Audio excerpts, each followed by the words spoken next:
अभी दिख रहा है क्या?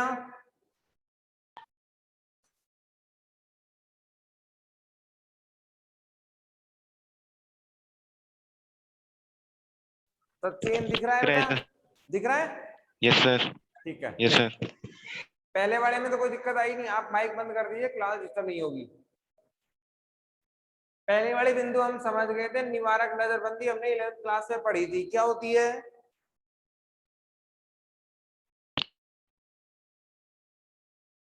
निवारक नजरबंदी है कोई आइडिया? देखो मैं बताता हूं। किसी भी व्यक्ति, अभी आप डायरेक्ट लिख लिया करो ताकि याद रहे, किसी भी व्यक्ति को शक के आधार पर, शक के आधार पर या वो भविष्य में अपराध ना करे,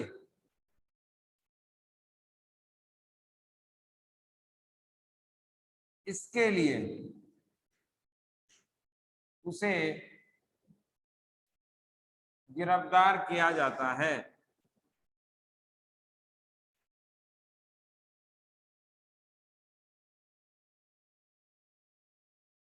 देखो अपराध अभी हुआ नहीं है, हो सकता है, मे बी पॉसिबल, तो भविष्य में अपराध ना हो इसीलिए पहले ही जाके कान पे लगा दो, है कि नहीं है?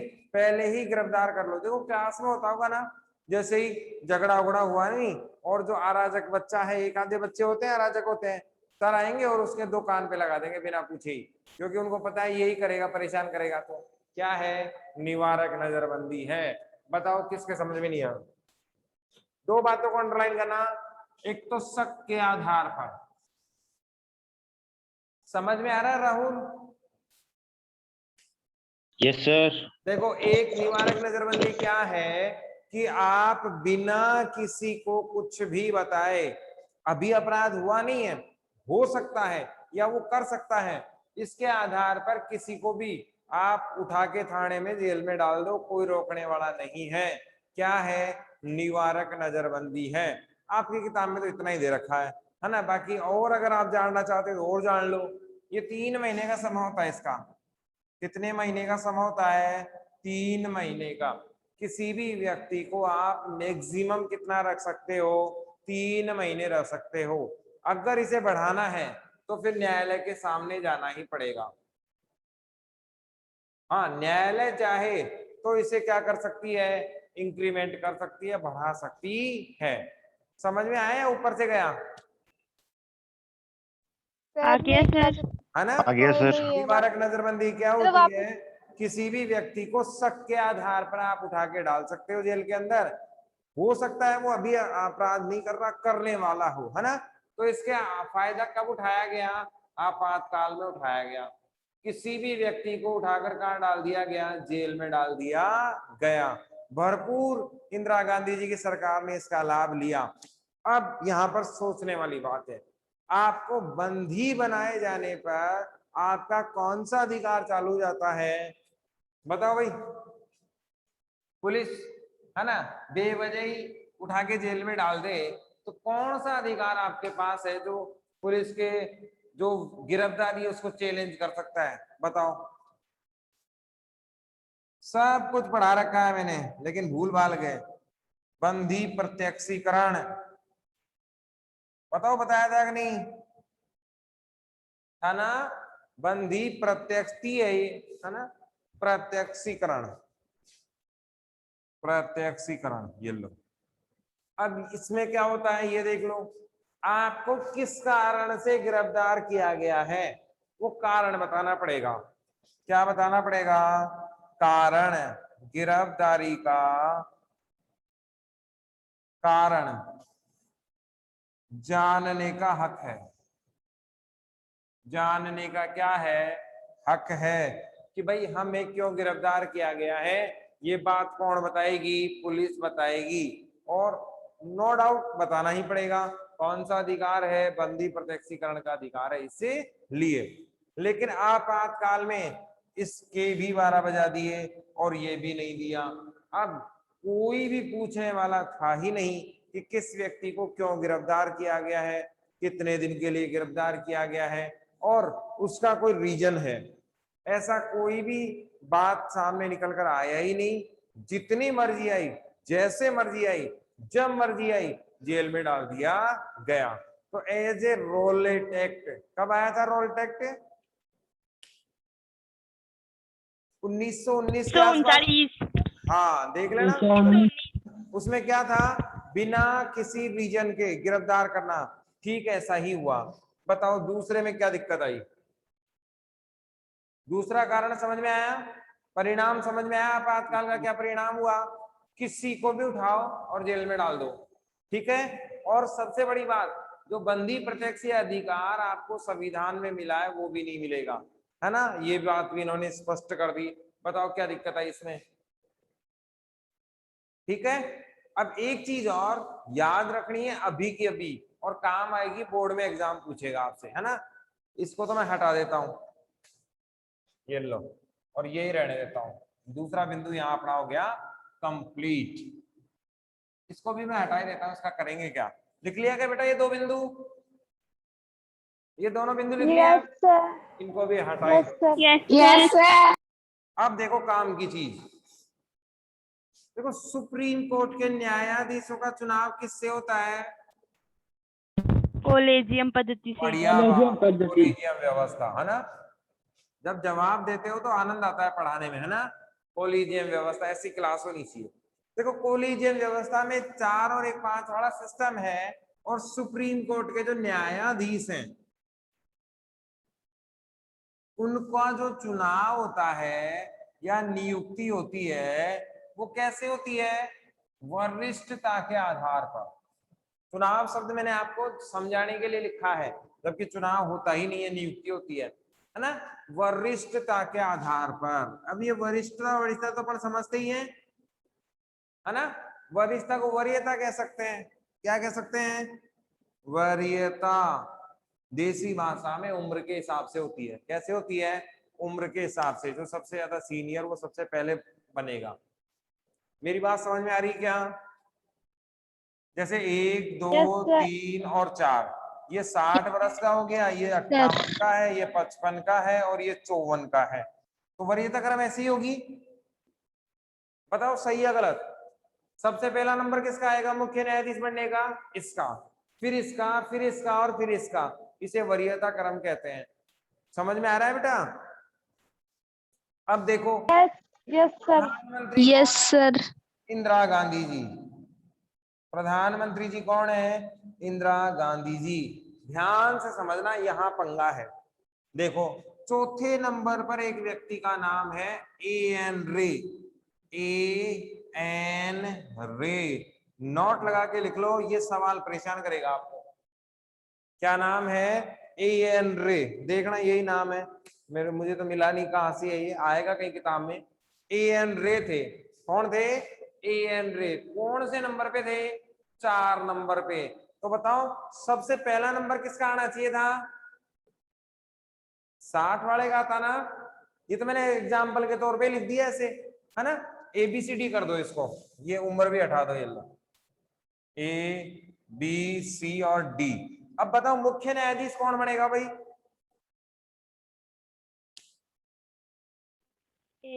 ए बनेगा। इसका मतलब बात समझ में आई। लेकिन इंदिरा गांधी ने क्या किया? इसको बना दिया, ये लो। इंदिरा गांधी ने इसे क्या बना दिया? मुख्य न्यायाधीश बना दिया। बात तो समझ ही गए होंगे क्यों बनाया, है कि नहीं। ये 3 तो सही फैसले देने वाले थे, ये चमचा था। चमचा समझते हो ना, अनुयायी। इंदिरा जी जो कहेंगी वही सही। अब बताओ इस वरिष्ठता के सिद्धांत की धज्जियां उड़ा दी इंदिरा गांधी ने, और A.N. रे को चौथी वरीयता से उठाकर क्या बना दिया? मुख्य न्यायाधीश बना दिया। तो बताओ इनका जब नंबर ही नहीं था तो इनको न्यायाधीश पद मिल गया, तो ये भी कुछ चुकता हिसाब करेंगे कि नहीं करेंगे? इंदिरा जी का जो आदेश मिला, गिफ्ट मिला, उसका रिटर्न गिफ्ट देंगे कि नहीं देंगे? समझ रहे हो मेरी बात? देंगे। A.N. रे ने क्या आदेश जारी किए? देखना बड़ा गजब का आदमी निकला। इन्होंने क्या कहा? सरकार चाहे तो जीवन व देह की सुरक्षा का अधिकार छीन सकती है। बताओ क्या बात कह दी इन्होंने, क्या दिया कि भाई बंदी प्रत्यक्षीकरण कुछ नहीं है, अगर सरकार चाहे तो किसी भी व्यक्ति का जीवन भी ले सकती है, कहीं कोई दिक्कत नहीं है। किसने कहा? एएन रे ने कहा। कौन है? मुख्य न्यायाधीश हैं। तब इन्होंने ही कह दिया तो फिर बचा कौन? बताओ संविधान में अंतिम व्याख्या का अधिकार किसको दिया? Supreme court. और सुप्रीम कोर्ट कह रहा है कि जीवन का अधिकार छीन सकते हैं। कौन छीन सकते हैं? इंदिरा गांधी।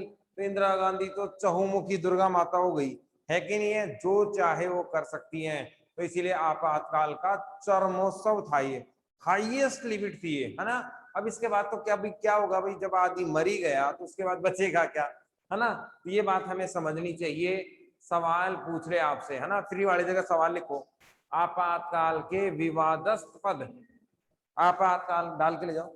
आपातकाल के विवादस्थ पद फैसलों में से कौन सा फैसला आपको याद है?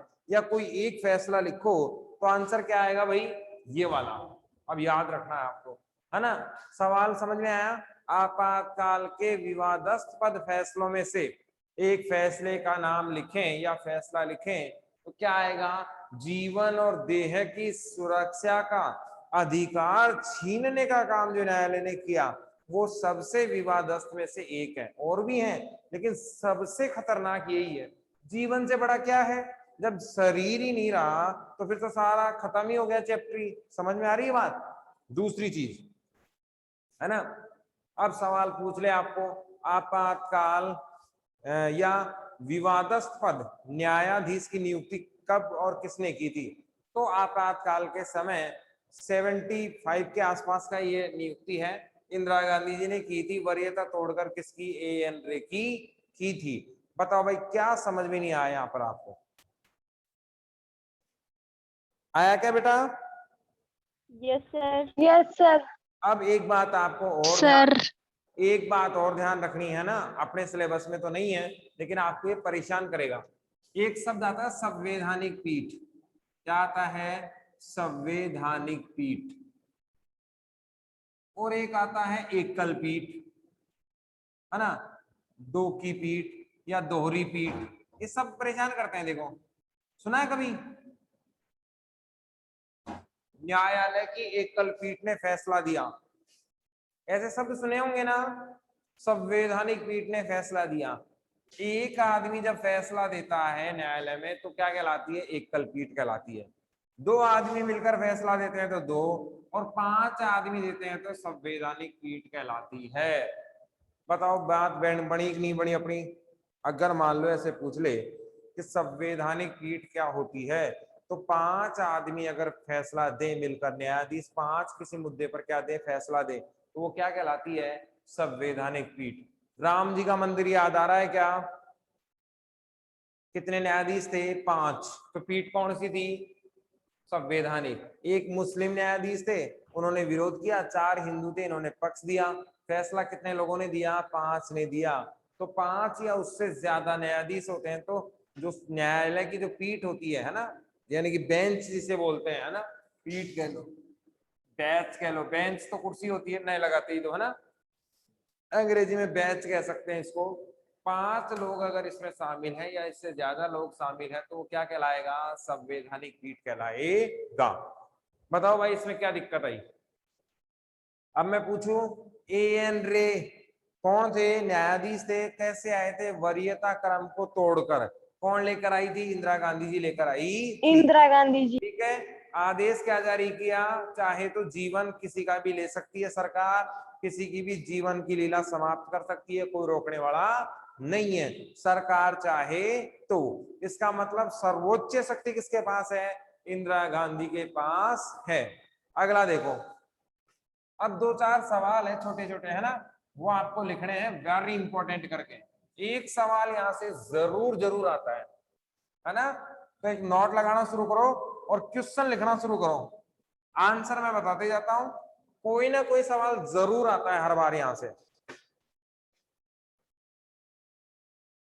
देखो सवाल लिखो, किन दो अखबारों ने, बहुत सारे अखबारों ने किया, आपके दो ही हैं, या ऐसे लिख लो, कौन से अखबारों ने आपातकाल में प्रेस सेंसरशिप का विरोध किया? कौन से अखबारों ने आपातकाल के दौरान प्रेस सेंसरशिप का विरोध किया? आंसर लिखो, इंडियन एक्सप्रेस और दूसरा स्टेट्समैन। स्टेट्समैन,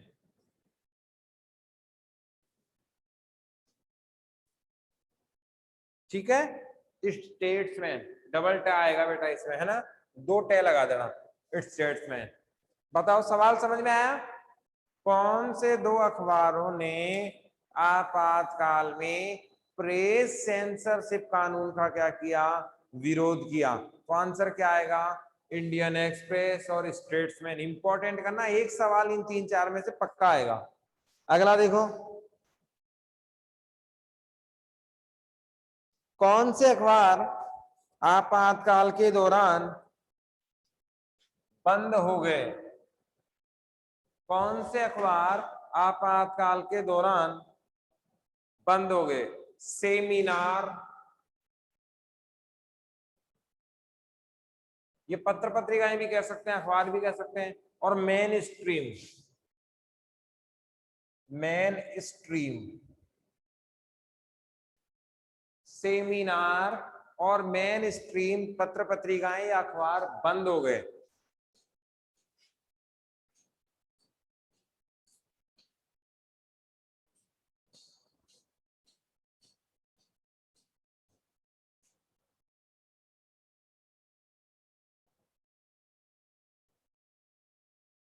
ठीक है, अगला लिखो,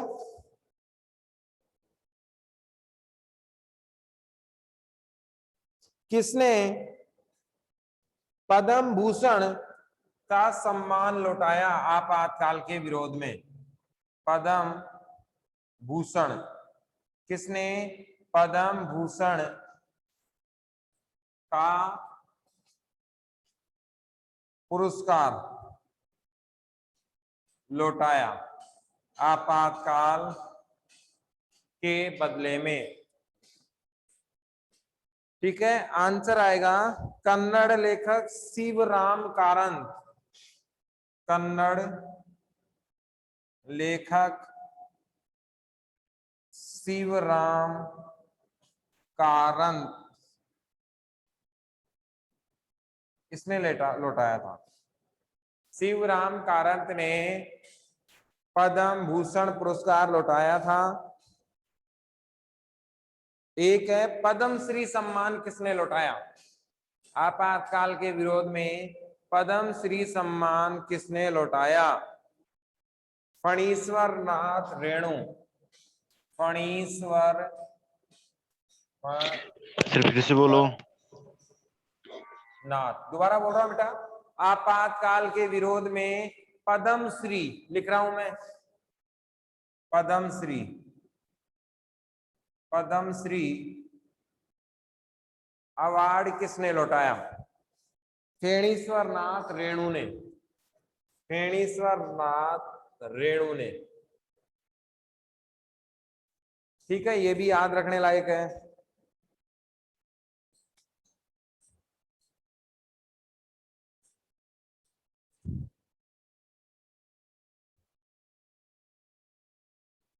ठीक है, अब एक सवाल यहां तो मिला नहीं, कहीं और होगा, बोर्ड में आया हुआ है, इसको वेरी इंपॉर्टेंट करके लिखना है। मुझे दिखा नहीं यहाँ पर सवाल, देखो आगे पीछे कहीं होगा वो, है ना, आपको किताब में मिल जाएगा, इस परिणाम में तो नहीं है वो। सवाल क्या है? किन दो संगठनों पर, सवाल लिखो, किन दो संगठनों में, बोर्ड ने पूछा हुआ सवाल है ये, किन दो संगठनों पर आपातकाल के दौरान प्रतिबंध लगाया गया था? किन दो संगठनों पर आपातकाल के दौरान प्रतिबंध लगाया गया था। ये सवाल याद रखना है, बहुत काम का सवाल है। पहला संगठन है RSS, क्या नाम आएगा? राष्ट्रीय स्वयं सेवक संघ। और दूसरा है जमात ए इस्लाम। इन दो संगठनों पर प्रतिबंध लगाया गया था।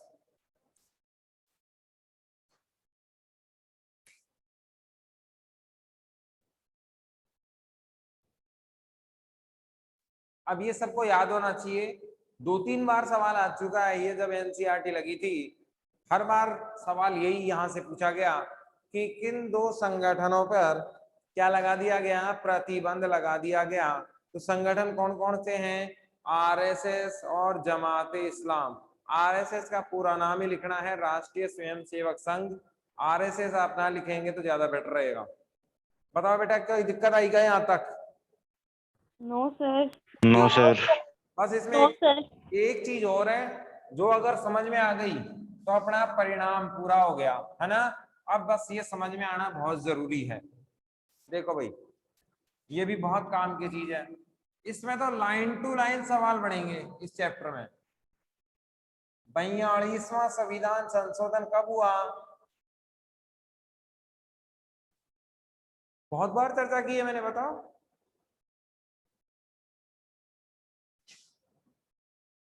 1978। 76। और ये भी याद रखना कि आपातकाल के दौरान कौन सा संविधान संशोधन हुआ, ऐसा सवाल पूछ सकता है। आपातकाल के दौरान कौन सा संविधान संशोधन हुआ? कौन सा हुआ? 42वां हुआ। अब ये याद रखना है ना। सवाल कैसे आएंगे वो सारे बता दूंगा मैं आपको, है ना। अब आपको तय करना है आंसर देना है या नहीं। सवाल क्या क्या पूछेगा? आपातकाल के दौरान कौन सा संविधान संशोधन हुआ? तो 42वां 1976 में।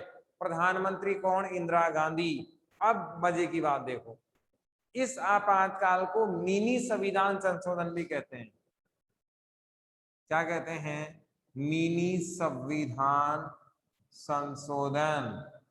अपने को इसमें नहीं जाना, है ना। अपने को तो सिर्फ एक ही चीज याद रखनी है जो अपने सिलेबस में है, बाकी तो बहुत सारी चीजें हैं वो अपने काम की नहीं है। देसी भाषा में देखो, है ना, एक लाइन अपने को ध्यान से सुननी है। इंदिरा गांधी ने वो काम सारे अपने पक्ष में कर लिए जो जो काम उनको परेशान करने वाले थे। समझ में आई बात?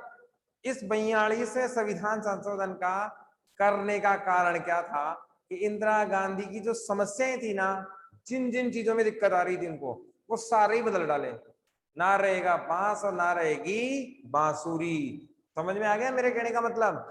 कि जिन जिन चीजों से इंदिरा गांधी को दिक्कत हो रही थी, सत्ता पे काबिज रहने में, सरकार गिराने में, या विरोधी जिन जिन हथियारों का इस्तेमाल कर रहे थे, सारे ही खत्म कर दिए। कौन से? 42वें संविधान संशोधन से। अब अगर आइडिया लगाना पड़े या तुक्का लगाना पड़े तो शॉर्टकट बताता हूं। जो जो चीजें जोड़ी गई वो तो कब जोड़ी जाएंगी? 42 में। और जो हटाई जाएंगी वो 44 में। बैठा मामला कुछ? इंदिरा गांधी ने अपने आप को बचाने के लिए जो जो संविधान किए, संशोधन किए, वो कौन से में किए? 42वें में किए। 42वें। इसके बाद मोरारजी देसाई आ गए, उन्होंने वापस वही स्थिति कर दी जो पहले थी, 44वें के द्वारा। तो समझ में आ गया? आपातकाल के दौरान कौन सा संविधान संशोधन हुआ? 42वां। 42वां। इंदिरा गांधी जी ने किया। ठीक है, मिनी संविधान संशोधन कहते हैं। अब देखो, दो बातें अपने को यहां से याद रखनी, 3 बातें बाकी खत्म कहानी। ये एक एक बात बहुत इंपॉर्टेंट है, इसलिए ध्यान रखना। आप बताओ, इलाहाबाद याद आ रहा है क्या आपको? Allahabad high court. Yes sir. क्या यस था? सर। क्या था? वो राजनारायण इंदिरा गांधी के बढ़िया खिलाफ। बढ़िया बढ़िया बढ़िया, है ना। इन्होंने कहा राष्ट्रपति, उपराष्ट्रपति और प्रधानमंत्री के चुनाव को क्या नहीं किया जा सकता? चैलेंज नहीं किया जा सकता, चुनौती नहीं दी जा सकती। ये लो, खत्म कहानी। अब जाओ कोर्ट में। पहली बात समझ में आई क्या? क्या कहा? राष्ट्रपति, उपराष्ट्रपति और प्रधानमंत्री, है ना, राष्ट्रपति उपराष्ट्रपति के पद को निर्वाचन अदालत में चुनौती नहीं दी जा सकती। और साथ में क्या जोड़ दिया? प्रधानमंत्री। और इंदिरा गांधी क्या थी? प्रधानमंत्री ही थी। मामला कहां ले गए थे? इलाहाबाद। अब ले जाके दिखाओ, बताओ काटा निकाला कि नहीं निकाला इंदिरा गांधी ने? समस्या खत्म। कौन से संविधान संशोधन से? 42 में से। 42 से। बेटा समझ में आ रहा है कि ऊपर से ही जा रहा है? आ रहा है सर आ रहा सर। है। आ रहा है सर। दूसरा देखो, आ रहा है सर। दूसरा क्या हुआ? आप जानते हो इंदिरा गांधी जी के चुनाव को अवैध घोषित कर दिया था, इलाहाबाद ने कर दिया था ना। तो सरकार जाएगी कि नहीं जाएगी? संसद में तो भाग ले नहीं सकते, तो मामला अटक गया। तो इंदिरा गांधी जी ने क्या कहा कि भाई विधायिका का जो कार्यकाल है, किसका? विधायिका का। विधायिका बोले तो संसद। संसद कितने बरस का होता है? 5 वर्ष का। बढ़ा दिया इसको, कितना कर दिया? 6 वर्ष का। 6 बरस का। तो अब 1 साल तो कोई रोकने वाला ही नहीं है। कार्यकाल कितना था? 5 बरस का। 1 साल बढ़ा दिया। और विधायिका अब कितने बरस की रहेगी? 6 बरस की। तो लड्डू अपने हाथ में वापस आ गया इंदिरा गांधी जी के। बताओ आया कि नहीं आया? विधायिका का कार्यकाल समाप्त होना था 75 में, लेकिन नहीं हुआ। क्यों नहीं हुआ? क्योंकि विधायिका का कार्यकाल कितने बरस बढ़ा दिया? 1 बरस। 5 से कितना कर दिया? 6 बरस। तो टाइम मिलेगा कि नहीं मिलेगा सोचने का? मिलेगा ना। 1 बरस Yes, ये और sir. बढ़ा लिया। एक और चीज देखो, इन्होंने तीसरी क्या की? यहां से तीसरा देखो, 1 बरस का आपातकाल भी लगा लिया। क्या लगा लिया? आपातकाल। अब ये तो अपने हाथ में ही है, पहले से ही दे रखा था। 352, 56 और 60 तो पहले से ही दे रखा था। लगा लो भाई, किसने मना किया है? फखरुद्दीन साहब अपने पास थे ही, इंदिरा गांधी जी अपने पास थी ही। इंदिरा गांधी जी ने विधेयक प्रस्तुत किया, फखरू साहब ने साइन किए और लागू। 1 बरस ये हो गया। अब मेरा सवाल बहुत ध्यान से सुनना और फिर जवाब देना, है ना, सोच समझ के जवाब देना। इंदिरा गांधी जी का जो 71 का चुनाव था, कौन सा था? कौन से नंबर का चुनाव था? 5वें नंबर का। 5वें नंबर का। 5। कितने साल चला भाई ये कार्यकाल कितने बरस चला? देखो बताओ कितने बरस चला ये?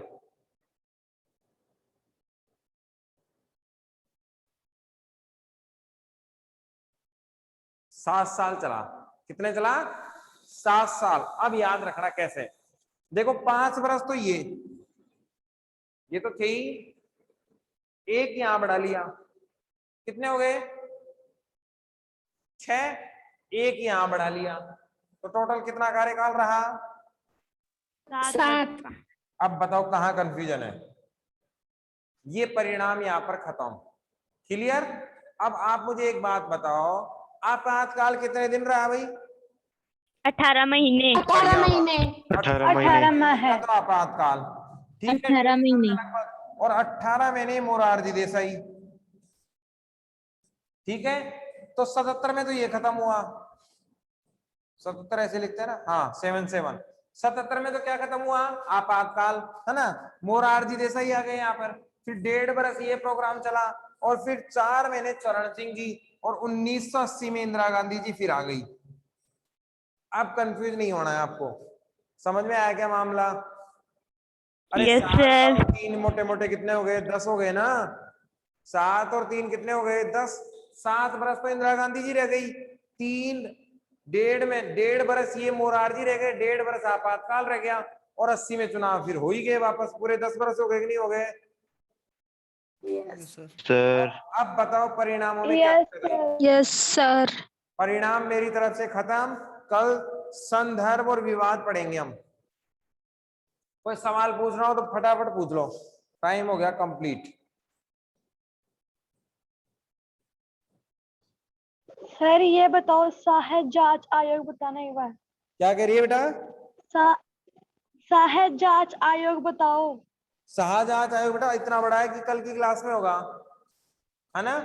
कल आते ही पहला सवाल यही करना, ठीक है? ठीक है सर, ठीक है। इससे संबंधित कोई हो एक लाइन का तो फटाफट पूछो, 1 मिनट बचा है। No sir. ठीक है बेटा, अभी 10 है अपने पास, 5-7 मिनट का टाइम अभी है ना? शाहजहां आयोग ही करते हैं अपन, 1 मिनट रुको।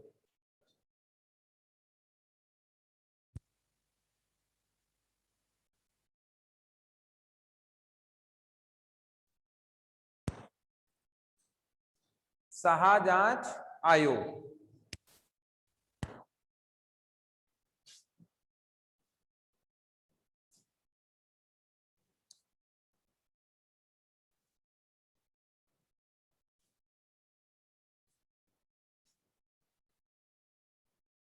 देखो ये क्या था, यहां तक तो कोई दिक्कत ही नहीं है ना? अब देखो अपने को सवाल क्या वो पूछेगा। इस चैप्टर में सबसे बड़ी बीमारी आएगी आपके क्वेश्चन को लेकर। आवाज तो आ रही है ना बेटा? Yes sir. देखो इस चैप्टर में मैथड समझने में आपको दिक्कत नहीं आएगी, आंसर तो सबको आएंगे। क्वेश्चन वो ऐसा पूछेगा आपसे घुमा के कि आप कंफ्यूज जाओगे। वो पूछ लेगा कि तात्कालिक परिस्थितियों में आपातकाल कितना उचित था। अब बच्चा कंफ्यूज, क्या पूछ लिया भाई? कुछ नहीं पूछा, ये पूछ रहा है आपातकाल सही था या गलत, बस ऐसे पूछ लेगा। तात्कालिक परिस्थितियों में आपातकाल के परिणाम बड़े विनाशक निकले, स्पष्ट कीजिए। क्या पूछ रहा है? कुछ नहीं पूछ रहा, परिणाम पूछ रहा है। हमने तो पढ़े ही अभी परिणाम, है ना? वही बताने थे, लेकिन वो थोड़ा सा इधर उधर घुमाता है इस चैप्टर से सवाल, इसीलिए इस पर ज्यादा फोकस करना है। बस हल्का सा 19-20 इधर करेगा और बच्चा कंफ्यूज, क्या पूछ लिया। एक बात और, अपनी किताब में जो टॉपिक है उससे बाहर एक लाइन भी नहीं जानी, किताब से बाहर एक सिंगल लाइन भी नहीं जानी। आपने देखा होगा वो पास कराने वाली बुक, है ना? नाम सुना क्या? संजीव पासबुक।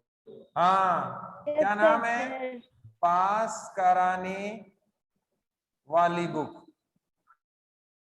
यही है ना? मेरिट में कभी नहीं आते।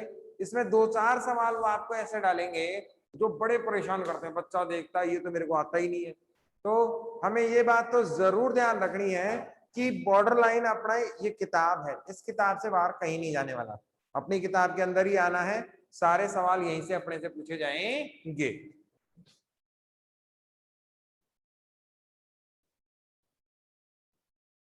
शाहजहां आयोग देख लो,